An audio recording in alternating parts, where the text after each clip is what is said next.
2 Kings chapter 3. Joram, son of Ahab, became king of Israel in Samaria in the 18th year of Jehoshaphat, king of Judah, and he reigned for 12 years. He did evil in the eyes of the Lord, but not as his father and mother had done. He got rid of the sacred stone of Baal that his father had made. Nevertheless, he clung to the sins of Jeroboam, son of Nebat, which he had caused Israel to commit. He did not turn away from them. Now Mesha, king of Moab, raised sheep, and he had to pay the king of Israel a tribute of 100,000 lambs and the wool of 100,000 rams. But after Ahab died, the king of Moab rebelled against the king of Israel. So at that time King Joram set out from Samaria and mobilized all Israel. He also sent this message to Jehoshaphat, king of Judah. "The king of Moab has rebelled against me. Will you go with me to fight against Moab?" "I will go with you," he replied. "I am as you are, my people as your people, my horses as your horses." "By what route shall we attack?" he asked. "Through the desert of Edom," he answered. So the king of Israel set out with the king of Judah and the king of Edom.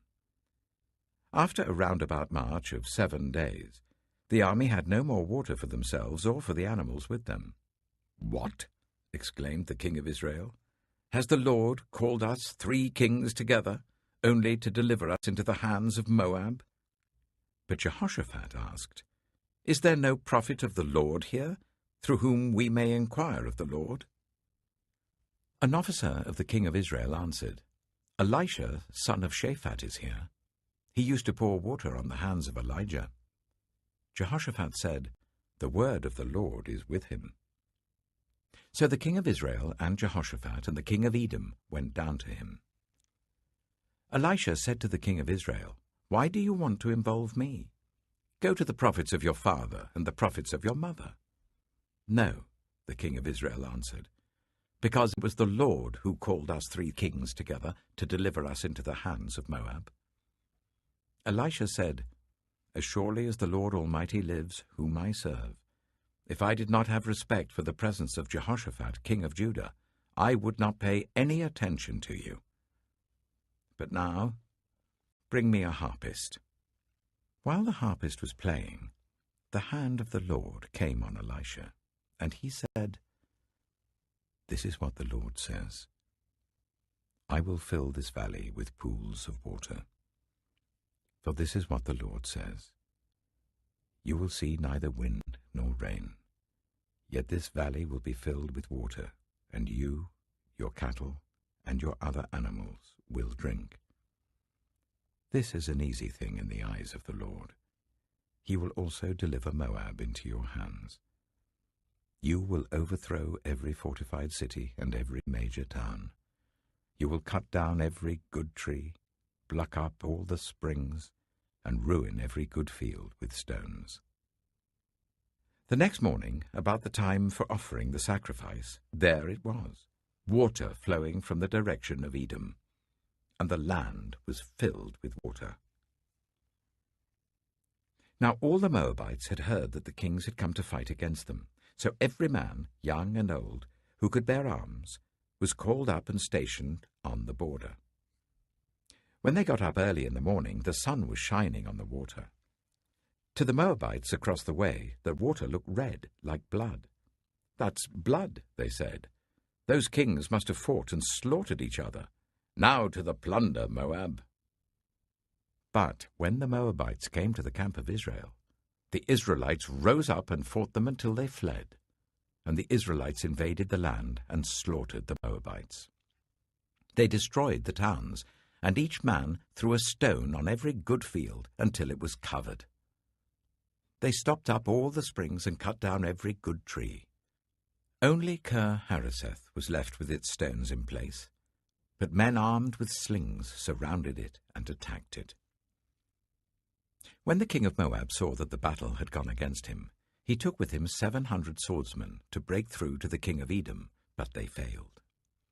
Then he took his firstborn son, who was to succeed him as king, and offered him as a sacrifice on the city wall. the fury against Israel was great. They withdrew and returned to their own land. 2 Kings chapter 4.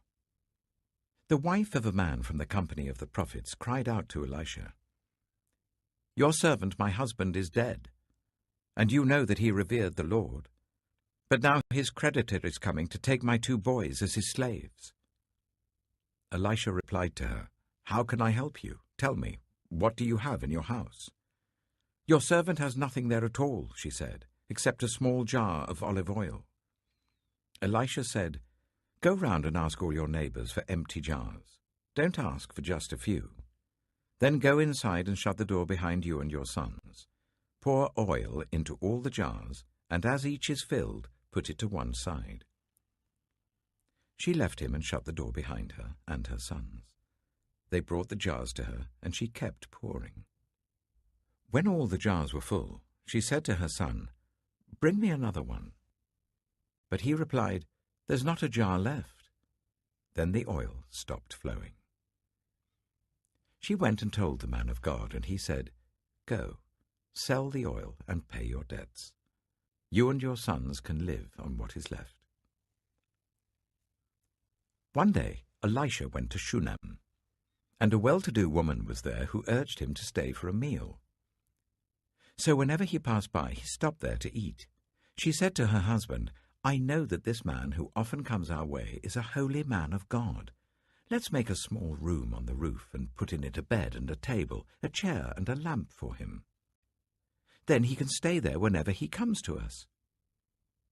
One day, when Elisha came, he went up to his room and lay down there. He said to his servant Gehazi, "Call the Shunammite." So he called her, and she stood before him. Elisha said to Gehazi, "Tell her, you have gone to all this trouble for us. Now what can be done for you? Can we speak on your behalf to the king or the commander of the army?" She replied, "I have a home among my own people." "What can be done for her?" Elisha asked. Gehazi said, "She has no son, and her husband is old." Then Elisha said, "Call her." So he called her, and she stood in the doorway. "About this time next year," Elisha said, "you will hold a son in your arms." "No, my lord," she objected. "Please, man of God, don't mislead your servant." But the woman became pregnant, and the next year, about that same time, she gave birth to a son, just as Elisha had told her. The child grew, and one day he went out to his father, who was with the reapers. He said to his father, "My head, my head." His father told a servant, "Carry him to his mother." After the servant had lifted him up and carried him to his mother, the boy sat on her lap until noon, and then he died. She went up and laid him on the bed of the man of God, then shut the door and went out. She called her husband and said, "Please send me one of the servants and a donkey, so I can go to the man of God quickly and return." "Why go to him today?" he asked. "It's not the new moon or the Sabbath." "That's all right," she said. She saddled the donkey and said to her servant, "Lead on. Don't slow down for me unless I tell you." So she set out and came to the man of God at Mount Carmel. When he saw her in the distance, the man of God said to his servant Gehazi, "Look, there's the Shunammite. Run to meet her and ask her, 'Are you all right? Is your husband all right? Is your child all right?'" "Everything is all right," she said. When she reached the man of God at the mountain, she took hold of his feet. Gehazi came over to push her away, but the man of God said, "Leave her alone. She is in bitter distress, but the Lord has hidden it from me and has not told me why." "Did I ask you for a son, my lord?" she said. "Didn't I tell you, don't raise my hopes?" Elisha said to Gehazi, "Tuck your cloak into your belt. Take my staff in your hand and run. Don't greet anyone you meet, and if anyone greets you, do not answer. Lay my staff on the boy's face." But the child's mother said, "As surely as the Lord lives and as you live, I will not leave you." So he got up and followed her. Gehazi went on ahead and laid the staff on the boy's face, but there was no sound or response. So Gehazi went back to meet Elisha and told him, "The boy has not awakened." When Elisha reached the house, there was the boy lying dead on his couch. He went in, shut the door on the two of them, and prayed to the Lord. Then he got on the bed and lay on the boy, mouth to mouth, eyes to eyes, hands to hands. As he stretched himself out on him, the boy's body grew warm. Elisha turned away and walked back and forth in the room, and then got onto the bed and stretched out on him once more. The boy sneezed 7 times and opened his eyes. Elisha summoned Gehazi and said, "Call the Shunammite," and he did. When she came, he said, "Take your son." She came in, fell at his feet, and bowed to the ground. Then she took her son and went out. Elisha returned to Gilgal, and there was a famine in that region.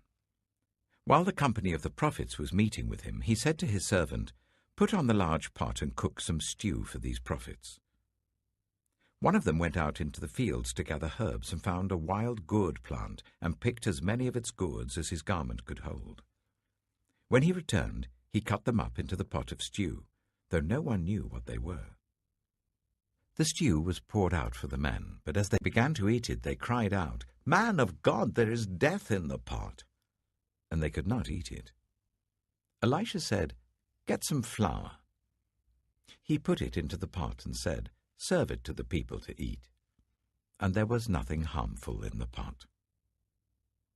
A man came from Baal Shalisha, bringing the man of God 20 loaves of barley bread baked from the first ripe corn, along with some ears of new corn. "Give it to the people to eat," Elisha said. "How can I set this before 100 men?" his servant asked.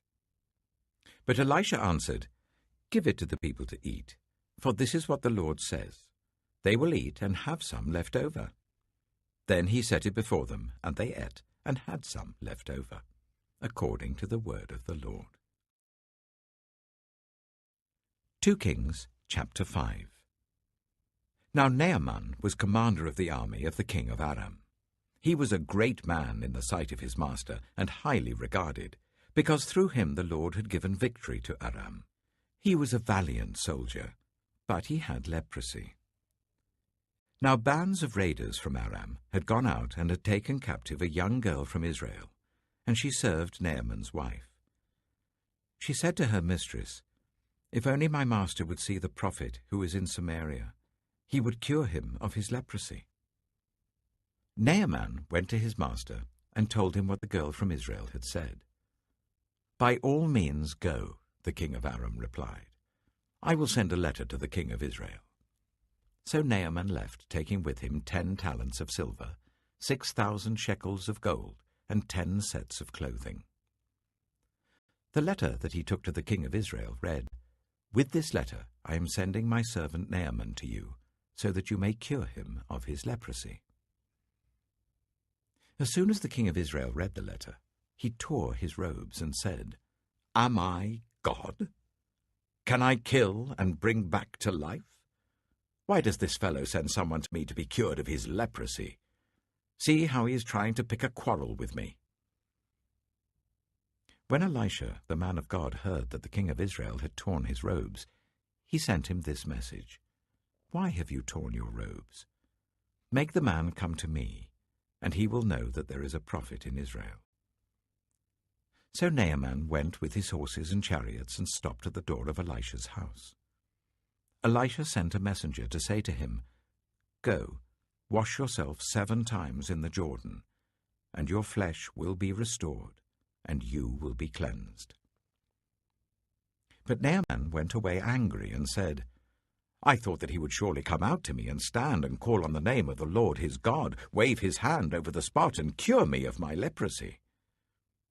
Are not Abana and Pharpar, The rivers of Damascus better than all the waters of Israel? Couldn't I wash in them and be cleansed?" So he turned and went off in a rage. Naaman's servants went to him and said, "My father, if the prophet had told you to do some great thing, would you not have done it? How much more then when he tells you, 'Wash and be cleansed'?" So he went down and dipped himself in the Jordan 7 times, as the man of God had told him. And his flesh was restored, and became clean like that of a young boy. Then Naaman and all his attendants went back to the man of God. He stood before him and said, "Now I know that there is no God in all the world except in Israel. So please accept a gift from your servant." The prophet answered, "As surely as the Lord lives whom I serve, I will not accept a thing." And even though Naaman urged him, he refused. "If you will not," said Naaman, "please let me, your servant, be given as much earth as a pair of mules can carry, for your servant will never again make burnt offerings and sacrifices to any other god but the Lord. But may the Lord forgive your servant for this one thing. When my master enters the temple of Rimmon to bow down, and he is leaning on my arm, and I have to bow there also, when I bow down in the temple of Rimmon, may the Lord forgive your servant for this." "Go in peace," Elisha said. After Naaman had travelled some distance, Gehazi, the son of Elisha, the man of God, said to himself, "My master was too easy on Naaman, this Aramean, by not accepting from him what he brought. As surely as the Lord lives, I will run after him and get something from him." So Gehazi hurried after Naaman. When Naaman saw him running towards him, he got down from the chariot to meet him. "Is everything all right?" he asked. "Everything is all right," Gehazi answered. "My master sent me to say, 2 young men from the company of the prophets have just come to me from the hill country of Ephraim. Please give them a talent of silver and 2 sets of clothing." "By all means, take 2 talents, said Naaman. He urged Gehazi to accept them, and then tied up the 2 talents of silver in 2 bags with 2 sets of clothing. He gave them to 2 of his servants, and they carried them ahead of Gehazi. When Gehazi came to the hill, he took the things from the servants and put them away in the house. He sent the men away, and they left. When he went in and stood before his master, Elisha asked him, "Where have you been, Gehazi?" "Your servant didn't go anywhere," Gehazi answered. But Elisha said to him, "Was not my spirit with you when the man got down from his chariot to meet you? Is this the time to take money, or to accept clothes, or olive groves and vineyards, or flocks and herds, or male and female slaves? Naaman's leprosy will cling to you and your descendants forever."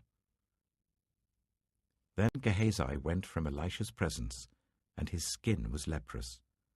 It had become as white as snow. John chapter 21. Afterwards, Jesus appeared again to his disciples by the Sea of Galilee. It happened this way. Simon Peter, Thomas, also known as Didymus, Nathanael from Cana in Galilee, the sons of Zebedee, and 2 other disciples were together. "I'm going out to fish," Simon Peter told them, and they said, "We'll go with you." So they went out and got into the boat, but that night they caught nothing. Early in the morning, Jesus stood on the shore, but the disciples did not realize that it was Jesus. He called out to them, "Friends, haven't you any fish?" "No," they answered.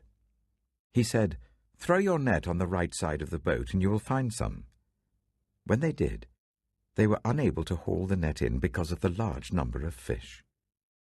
Then the disciple whom Jesus loved said to Peter, "It is the Lord." As soon as Simon Peter heard him say, "It is the Lord," he wrapped his outer garment round him, for he had taken it off, and jumped into the water. The other disciples followed in the boat, towing the net full of fish, for they were not far from shore, about 100 meters. When they landed, They saw a fire of burning coals there with fish on it and some bread. Jesus said to them, "Bring some of the fish you have just caught."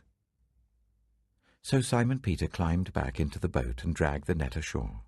It was full of large fish, 153. But even with so many the net was not torn. Jesus said to them, "Come and have breakfast." None of the disciples dared ask him, "Who are you?" They knew it was the Lord. Jesus came, took the bread and gave it to them, and did the same with the fish. This was now the third time Jesus appeared to his disciples after he was raised from the dead. When they had finished eating, Jesus said to Simon Peter, "Simon, son of John, do you love me more than these?" "Yes, Lord," he said, "you know that I love you." Jesus said, "Feed my lambs." Again Jesus said, "Simon, son of John, do you love me?" He answered, "Yes, Lord, you know that I love you." Jesus said, "Take care of my sheep." The third time he said to him, "Simon, son of John, do you love me?" Peter was hurt because Jesus asked him the third time, "Do you love me?" He said, "Lord, you know all things. You know that I love you." Jesus said, "Feed my sheep. Very truly I tell you, when you were younger, you dressed yourself and went where you wanted. But when you are old, you will stretch out your hands, and someone else will dress you and lead you where you do not want to go." Jesus said this to indicate the kind of death by which Peter would glorify God. Then he said to him, "Follow me." Peter turned and saw that the disciple whom Jesus loved was following them. This was the one who had leaned back against Jesus at the supper and had said, "Lord, who is going to betray you?" When Peter saw him, he asked, "Lord, what about him?" Jesus answered, "If I want him to remain alive until I return, what is that to you? You must follow me." Because of this, the rumor spread among the believers that this disciple would not die. But Jesus did not say that he would not die. He only said, "If I want him to remain alive until I return, what is that to you?" This is the disciple who testifies to these things and who wrote them down. We know that his testimony is true. Jesus did many other things as well. If every one of them were written down, I suppose that even the whole world would not have room for the books that would be written.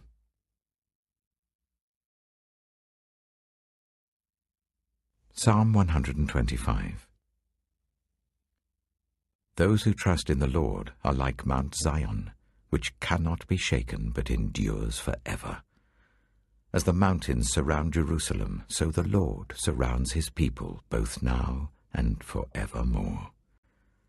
The scepter of the wicked will not remain over the land allotted to the righteous, for then the righteous might use their hands to do evil. Lord, do good to those who are good, to those who are upright in heart. But those who turn to crooked ways, the Lord will banish with the evildoers. Peace be on Israel. The Book of Proverbs. Proverbs, chapter 1. The Proverbs of Solomon, son of David, king of Israel, for gaining wisdom and instruction, for understanding words of insight, for receiving instruction in prudent behavior, doing what is right and just and fair, for giving prudence to those who are simple, knowledge and discretion to the young. Let the wise listen and add to their learning, and let the discerning get guidance, for understanding proverbs and parables, the sayings and riddles of the wise. The fear of the Lord is the beginning of knowledge, but fools despise wisdom and instruction. Listen, my son, to your father's instruction, and do not forsake your mother's teaching. They are a garland to grace your head, and a chain to adorn your neck. My son, if sinful men entice you, do not give in to them. If they say, "Come along with us, let's lie in wait for innocent blood, let's ambush some harmless soul, let's swallow them alive like the grave, and whole like those who go down to the pit.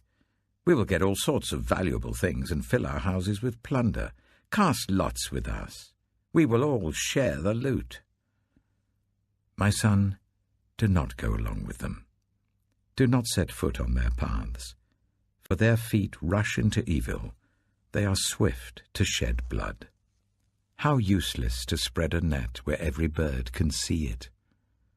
These men lie in wait for their own blood. They ambush only themselves. Such are the paths of all who go after ill-gotten gain. It takes away the life of those who get it.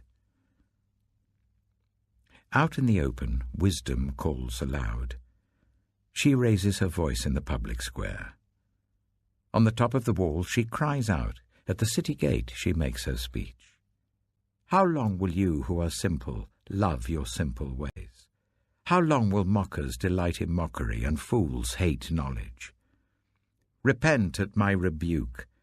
Then I will pour out my thoughts to you, and I will make known to you my teachings.